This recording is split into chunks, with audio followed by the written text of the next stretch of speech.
Welcome to Growth Sparks, the podcast for health and wellness entrepreneurs and practitioners. Here, we dive into founder stories, their strategies, and innovations that shape this dynamic industry.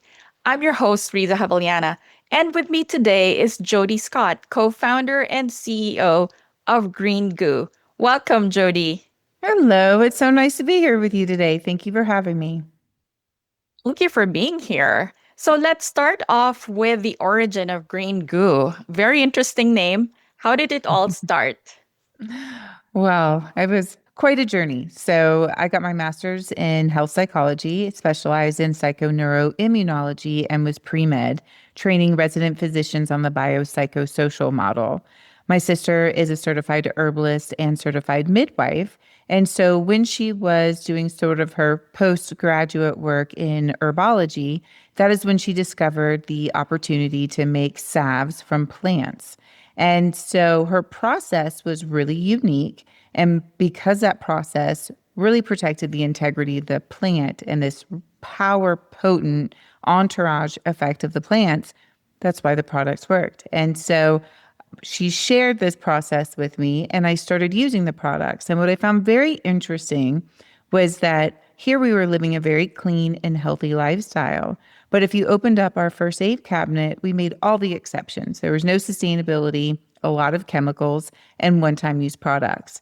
And what we found even more interesting is we weren't alone. The natural consumer was willing to abandon their natural ethos because they were told chemical-laden products were the only products that could get the job done. And then more interesting was that conventional consumer, here they're suffering from chronic skin conditions, and the efficacy was poor. And they found that they didn't care about the ingredients. They wanted products that performed better. You can only use these OTC products for 7 to 10 days. If symptoms persist, you need to go see your physician.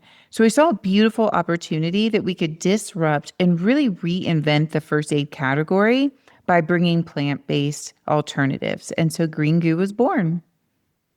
It's amazing. And I love the clarity that you have, that it's really all about first aid, efficacy, and natural products, right? It's the intersection of all that. So it's a family business, basically yourself and your sister that's running it. How And my wonderful. mom. And your mom. So tell me how your mom fits into all this. Well, she was my first computer teacher. So we grew up in the military, and she had to identify very quickly how she didn't have to reinvent her career every time we moved every 3 months to 3 years. So she was an early adopter of computers. So she self-taught computer programming, website development, and graphic design. So here we were, the three of us, thinking about how we were going to take these products to market. And my mom could put a website together. She could create labels. And so it was a perfect trifecta between that and my sister being the herbalist, and then me having my background in the medical field so that I could scale, take these formulas to manufacturing and be able to expand. So it really was the perfect recipe. And then eventually our husbands came and joined the company as well. At one point, I even had my mother-in-law as our first person in AP and AR. It's great and encouraging to hear how the talents from the different family members have really come together and made the business work and grow as it has today. That's amazing. Tell me, how did you let people know of these products? You mentioned your sister started creating these products from her home. How did the business evolve into what it is today? So we were selling it originally at the farmer's market and making it in her kitchen. And I tell you, the production process was something. So we would grow the herbs in her backyard, and then we would dry them on old screen doors. And then we would take it through this infusion process using the sun and the moon cycle, and then make the products in our kitchen. And our production became so busy that we actually had to take our camping equipment and build an outdoor kitchen for us to cook our food because our kitchen had so much production happening.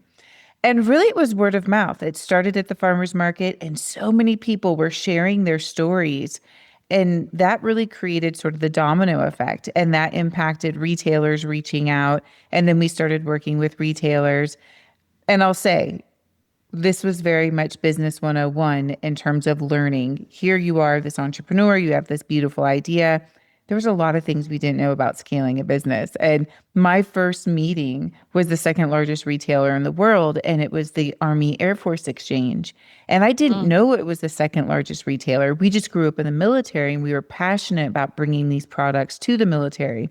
At this point, because my dad had been taking these products with him on deployments, it wasn't uncommon for the military to know Green Goo and appreciate it because portable first aid is fantastic. You can pop it in your fatigue and take it with you for those inconvenient cuts, scrapes, itches, sunburns, ingrown toenails, chafing, and so forth.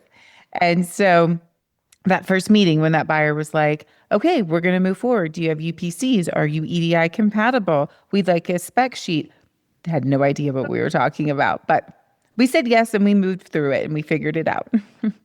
And that's what a lot of entrepreneurs have to learn. Just keep moving, start with imperfect actions, and evolve as you continue to grow. So that's awesome. Share an example of your proudest moments. How have you created impact to some of your consumers? Hmm. Well, our mission is spread goodness, and we mean that in so many ways. It is not just spreading clean, good products on your skin, but it is how you meet and greet your neighbor. It's how you build your company, your culture. And so I really value that we had started early on having the team really have a clear DNA of what our culture was going to be and what our mission was going to be.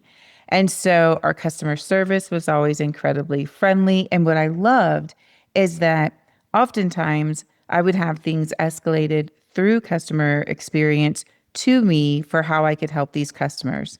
And so they become friends. For example, Jane Doe number one was the first person pulled from the World Trade Center who suffered severe injuries. And she found our Green Goo pain relief product as the only product that could help her through her opioid withdrawal years later as she was trying to work her doses down. And so she reached out to customer service. Customer service came to me and said, hey, she's asking if there's a way that we can make a larger container for her because she's really having to consume this. And so we were able to connect. And of course, we accommodated and we've stayed in touch ever since. And so I really value having that time with our customers. And truly, they've also helped me drive the product development and which directions we could take our product or even adding more value. John Hopkins reached out to us because customers were coming to them and saying they were using our formulas for their eczema and dry skin. And they said, we want to know more about Green Goo. And so they've been endorsing and supporting this in their scleroderma and skin condition department for over a decade. That's beautiful. Thank you for sharing that. There are a lot of natural products in the market. Similar to your story, a lot of people have started cottage industries of what they've learned, research, and have created products to help different conditions. What do you think makes Green Goo very different? And what are the reasons why it has grown so much?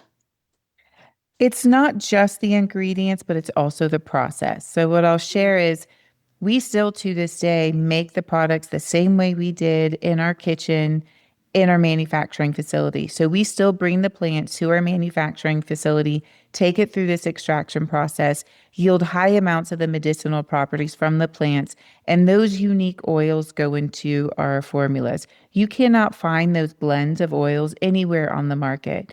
And so that process protects the integrity and the botanical profile of the plant. And then you blend that with these other plant based oils that are symbiotic to the way our body and our skin processes. And so these oils become the transporters of this beautiful botanical profile that has all of this efficacy. So why that's important is we're not destroying the integrity of the plant where the medicinal components are. We're combining these plants with other plants where, calendula by itself does one thing. It's an astringent. Yarrow on its own helps at the wound site, but then you connect those two plants together and they really complement each other. So it's also that blend of those herbs together. And a lot of the stuff that you're finding on the market, they are extracts or different forms of how the plants have been processed. So you're getting very little of those medicinal components, or you're combining it with a carrier oil, such as a petroleum based, paraben based oil that your body just doesn't appreciate. So you're leaving a lot of those medicinal properties outside of the skin absorption. I love the integrity of how you're really making sure all the efficacy that's in the plants are preserved and are utilized and absorbed by the skin. As we shift to how the business is evolving and will continue to evolve, tell me what growth channels are working well for you right now. Is it your own site? Is it third party sites? Is it the retail sites? So it used to be predominantly retail, and that was because if you had poison ivy or a first aid issue, the first thing you did is you went straight to your pharmacy.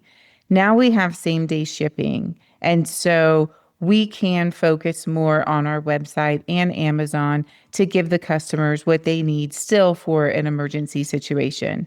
And why that's also important for us is that prices have gone up in every way. These herbs are grown all over the world, including the packaging. We're specific in terms of sustainable packaging. And so, in order for us to be able to continue to do the process as well and keep that price more attainable, the direct to consumer does serve us better because we're able to protect some margin to be able to stay healthy, be here for everyone for years to come. Yeah, true. And have the feedback as well directly from them on how they're using the product, any suggestions they may have, etc. It's great. Are there bottlenecks at this point? You obviously have a well-oiled machine. You've been in business for a long time. Are there bottlenecks that you're seeing in further growth? Not at this time. I mean, Green Goo has really only scratched the surface. There are a number of people that still don't know about plant-based alternatives and that they can work better than what they're traditionally being exposed to. So we're really staying focused on education and information so that more consumers can invite these clean products into their home, bring more sustainability, clean out that first aid cabinet, get rid of all that clutter, and actually use products that are serving you. When you think about 2026, as we are right into that year planning, what would be your focus areas in the business?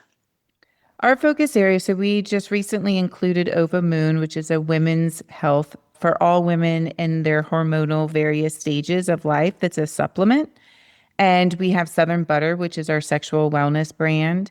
And we have Fan Botanicals, which is our high-end beauty plant-based skincare brand.